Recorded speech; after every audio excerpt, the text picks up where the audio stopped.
हाय दोस्तों, मैं अनिल आप सभी का आपके अपने चैनल में स्वागत करता हूँ। आइए हम सभी एक इक्वेशंस देखेंगे, समीकरण देखेंगे। बाकी मैं आप सभी को इसका एक्सपेंड वीडियो आपको 10th में पढ़ाऊंगा, अम्ल क्षार और लवण चैप्टर में। ये मैं प्रैक्टिस करवा रहा हूँ, समीकरण संतुलित करने का सिखा रहा हूँ, इसलिए केवल समीकरण संतुलित कीजिए। तो कोई निकल करके आइए और समीकरण को संतुलित कीजिए। हम समीकरण संतुलित कर रहे हैं, जिनको समझ में नहीं आएगा वो सर समझा देंगे। यहाँ पे दिया है, नीचे दिए गए समीकरण को संतुलित करें।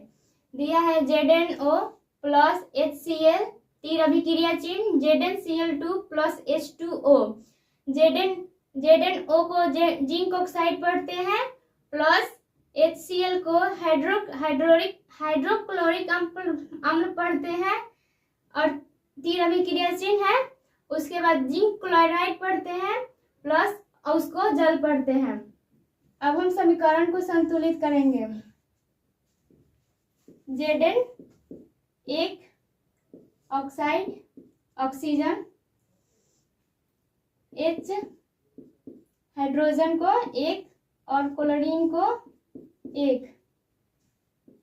Zn यहाँ पे भी एक है, क्लोरीन यहाँ पे 2 है और यहाँ पे हाइड्रोजन 2 है और ऑक्सीजन 1 है। तो हम यहाँ पे 2 लगा देंगे तो हमारा समीकरण संतुलित हो जाएगा।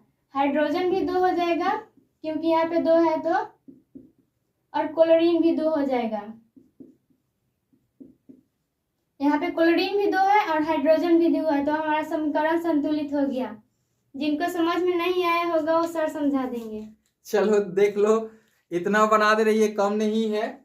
समीकरण देखिए, कॉपी पे बनाना आसान होता है, बोर्ड पे आके बनाना आसान नहीं होता है। एक बार जान लो, किसी को भी उठा के बुला सकता हूँ। अभी इनको ही बुला रहा हूँ कि इनको अच्छे से पता चल गया कहाँ समीकरण में पुट करना है, ठीक है ना। तो चलिए, जिंक ऑक्साइड, हाइड्रोक्लोरिक अम्ल, जिंक क्लोराइड और जल, ऐसा दिया हुआ है। यहाँ जिंक 1 है और ऑक्सीजन 1 है। हाइड्रोक्लोरिक अम्ल यहाँ 1 था पहले, अब 2 हो गया है। चूंकि यहाँ पे 2 लिखने के बाद, यहाँ 2 लिखने के बाद ये 2 हाइड्रोजन हो गए और क्लोरीन भी 2 हो गए। यहाँ जिंक 1 दिया हुआ है, क्लोरीन 2 दिया हुआ है, जल के में H2O लिखा हुआ है, तो हाइड्रोजन 2 दिया हुआ है। यहाँ पे 2 थे तो इसको भी 2 पूरा करना था, इसलिए 2 लिखा गया। तो ये 2 पूरे हो गए, तो ये भी संतुलित हो गए। और ये 1 है ही, यहाँ भी 1 है और यहाँ ऑक्सीजन 1 है और यहाँ भी ऑक्सीजन 1 है। बाकी हम सभी इसके बारे में तत्व से यौगिक बनाना और उनका अणु सूत्र लिखना हम बाद में बताएंगे आप सभी को। इस वीडियो में इतना ही रहने देते हैं, बाकी आप लोगों को समझ में आ गया होगा, है ना। चलिए।